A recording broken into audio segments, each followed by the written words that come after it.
tous, salut à tous. J'espère que vous allez bien et que vous avez bien dormi.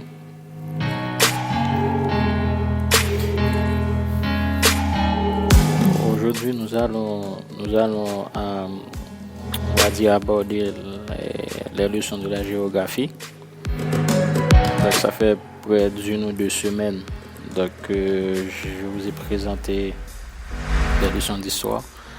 Mais à partir d'aujourd'hui, je vais commencer par vous présenter des leçons de géographie. Et aujourd'hui, nous allons parler des ressources naturelles du globe. Bonne écoute.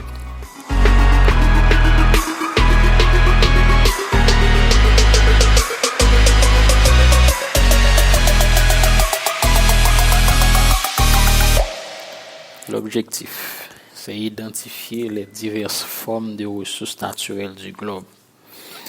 Ok, non, n'oubliez pas que l'homme fait partie de la biosphère. Ouais? Donc l'homme ne fut d'abord qu'un prédateur qui vivait de la cueillette, qui vivait de la chasse. Maintenant, avec l'agriculture, l'action de l'homme sur la nature devient manifeste. Parce que au début, l'homme ne cultivait pas.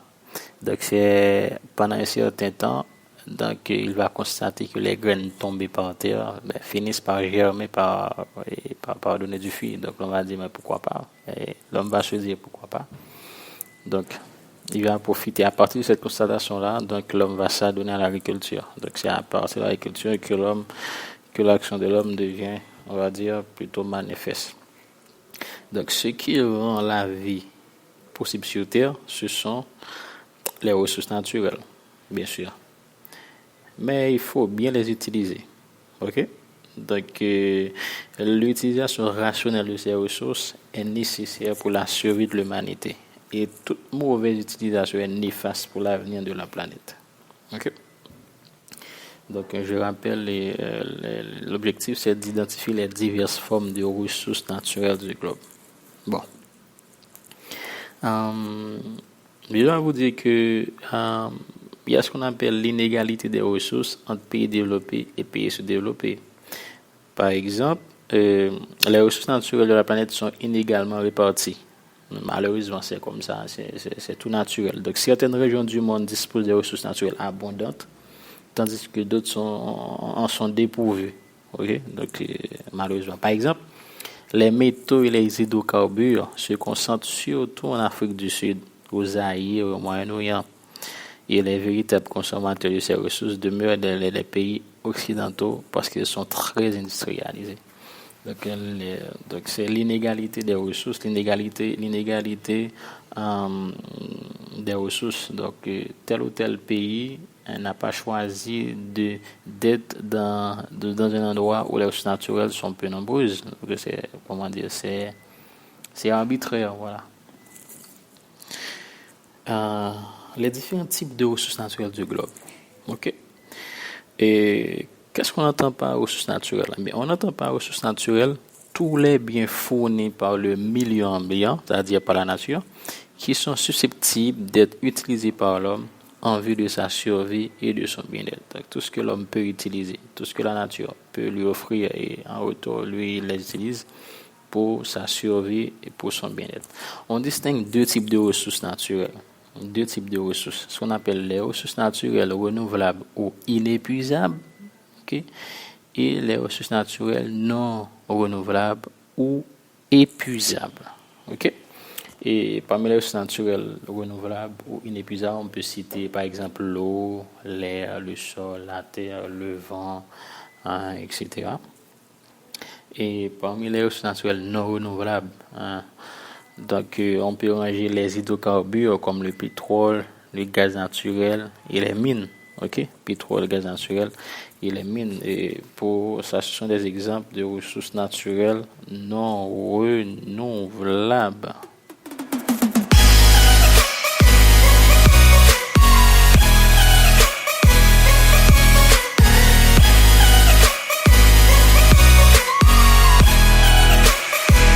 On va parler d'une ressource naturelle non renouvelable, le pétrole.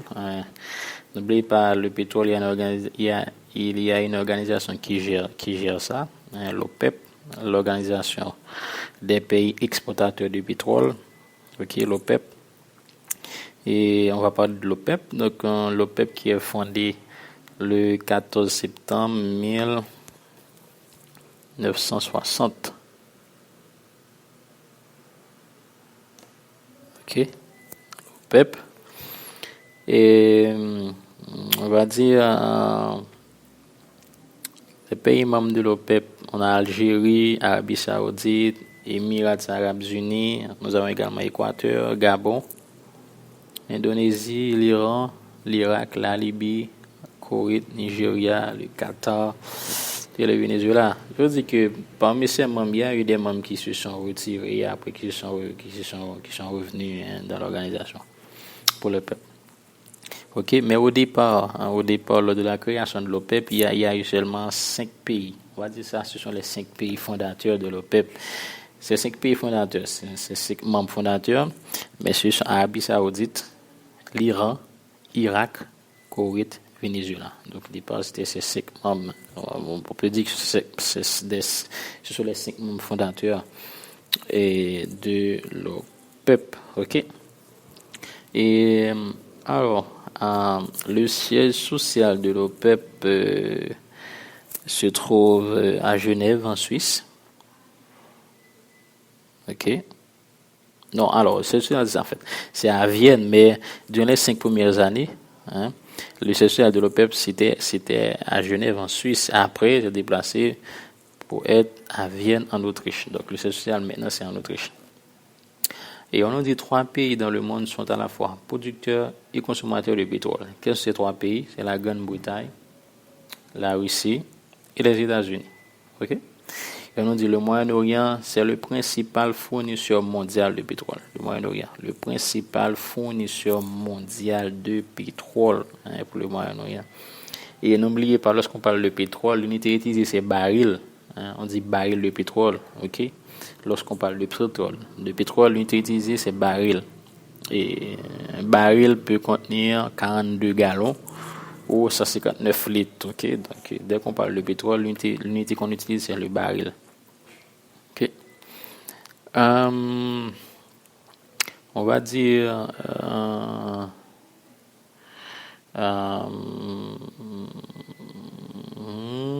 l'énergie nucléaire, c'est toujours dans ressources non renouvelables. L'énergie nucléaire est obtenue à partir de l'uranium, un élément chimique qu'on extrait de la Terre. Les gisements de l'uranium sont localisés au Canada, aux États-Unis, en Afrique du Sud, en France, au Brésil, en Australie, au Gabon et au Niger, l'énergie nucléaire. Bon, nous, en tant que pays sous-développé, on ne peut pas gérer ça, donc on n'a pas la capacité pour faire ça, donc on n'a pas l'énergie nucléaire. Ce serait intéressant avec la production d'électricité, mais bon, on ne peut pas gérer. Donc, poursuivons. Les plus grands producteurs d'énergie nucléaire sont les États-Unis, la France et le Japon. Okay? Ça sont les plus grands producteurs mondiaux d'énergie nucléaire. Les États-Unis, la France et le Japon.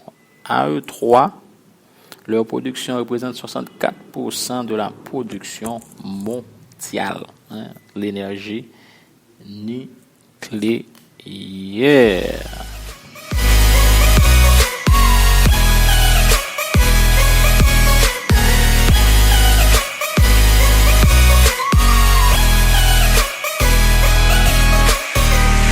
Voyons maintenant pour les ressources naturelles renouvelables.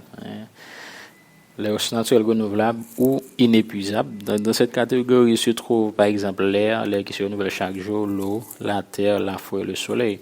Et tout à l'heure, lorsqu'on dit ressources naturelles non renouvelables, quand c'est fini, c'est fini. C'est fini une bonne fois pour toutes. C'est pourquoi il faut bien gérer les ressources naturelles non renouvelables. Maintenant, les ressources naturelles renouvelables, par exemple l'air se renouvelle chaque jour, donc on respire chaque jour, heureusement.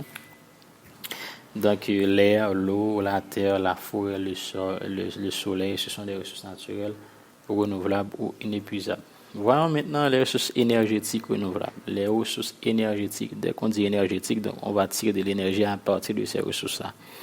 On a l'énergie hydraulique, 3 types d'énergie. L'énergie hydraulique d'abord, la géothermie ou énergie géothermique et les énergies d'appoint. Voilà rapidement l'énergie hydraulique. Qu'est-ce qu'on dit? Bon, l'énergie hydraulique, c'est à partir de l'eau. Le Brésil et le Paraguay possèdent la plus grande centrale hydroélectrique du monde, d'une puissance de 12 000 MW. Le Brésil et le Paraguay, ils possèdent la plus grande centrale hydroélectrique du monde, d'une puissance de 12 000 MW. Et évidemment, les pays sous-développés, par exemple, comme le nôtre, comme Haïti, Haïti a intérêt à développer cette source d'énergie-là, l'énergie hydraulique. Parce qu'on n'est pas producteur de pétrole, on achète. Donc, on achète, il faut dépenser. Deuxième type de ressources énergétiques renouvelables, nous avons la géothermie ou énergie géothermique. C'est quoi? Cette énergie s'obtient à partir de la chaleur fournie par les entrailles de la Terre. OK? Et la géothermie ou énergie géothermique s'obtient à partir de la chaleur fournie par les entrailles de la Terre. Et on nous dit que les États-Unis sont les premiers producteurs avec 39% de la production mondiale, la géothermie. Troisième type de ressources naturelles renouvelables, c'est les énergies d'appoint. On nous dit que les énergies d'appoint sont des énergies dont l'utilisation est récente. Ces sources d'énergie sont par exemple c'est le soleil, l'énergie solaire qu'on utilise avec le panneau solaire par exemple, la marée, la biomasse, le vent. OK? Et alors c'est quoi la biomasse pour ceux qui ne savent pas? La biomasse est obtenue grâce à la décomposition ou à la combustion de matière végétale ou organique. Et le gaz obtenu s'appelle biogaz. OK? Donc on nous dit dans certains pays, la biomasse fournit déjà une part non négligeable de l'énergie totale utilisée. Les déchets des ordures ménagères, les résidus solides peuvent constituer une source d'énergie pour Haïti. Donc on laisse passer des opportunités. On pourrait exploiter ce type d'énergie. La biomasse à partir des déchets, des ordures. On laisse passer on laisse passer les opportunités. Donc, bref, en tout cas.